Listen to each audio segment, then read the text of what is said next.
Have you heard of the stereotype that Chinese people are obsessed with money? I think the stereotype is true in a way that we talk about money more openly. Yes and no lah. I mean, I like my money. I wish it could be more. But the majority of the overview would be, yes, money is very important. The cultural stereotype of Chinese people being obsessed with money is so pervasive that it was a central joke in the stand-up routine by comedian Ronnie Cheung. Because Chinese people love money.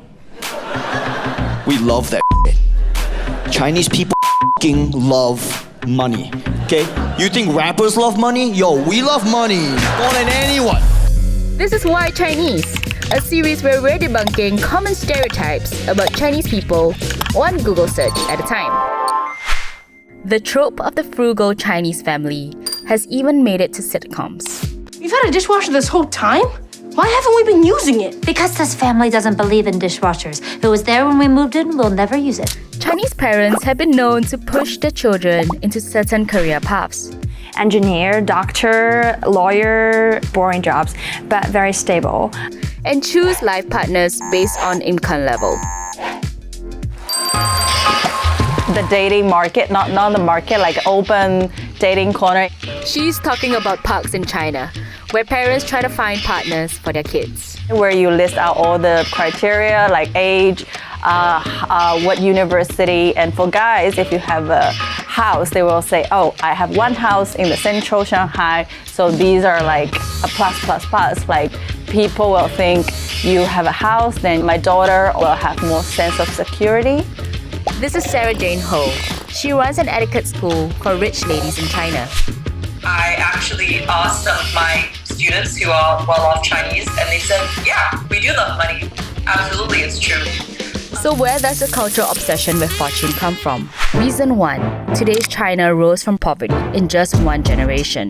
Most of our parents, their generations, their parents' generations, they didn't live through a very smooth life. They overcame a lot of hardship we could not imagine from our perspective because we never really experienced that. In the 1960s, China's leader Mao Zedong sought to rid the country of capitalist influences as part of a power grab.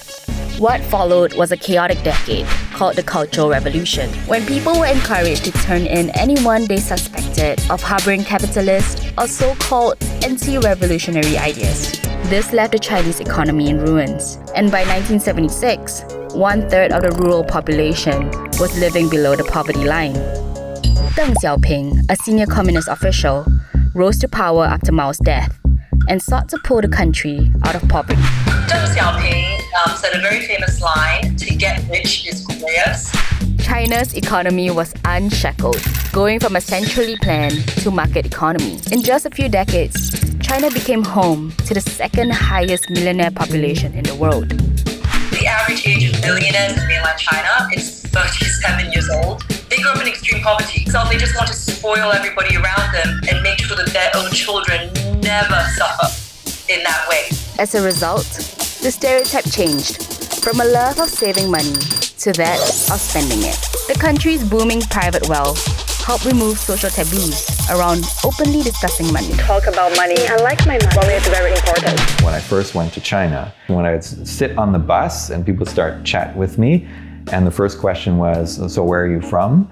And the second question is, what do you do? And the third question is, how much a month? 1个月多少钱? But the Chinese obsession with fortune runs deep and has been part of the culture for a long time. From red envelopes to gold everything, to loving the number 8 because it rhymes with fortune. From dumplings that look like ingots to worshipping the god of wealth. Yes, Chinese people have been loving money for a long time. Which brings us to reason number 2, the value system. China has religious traditions that associate money with circumstance. The more money you have, the more fortunate you are. Some places have very strong religious cultures where, being interested in material things is really considered to be bad. There's something in Chinese religion which is actually the opposite.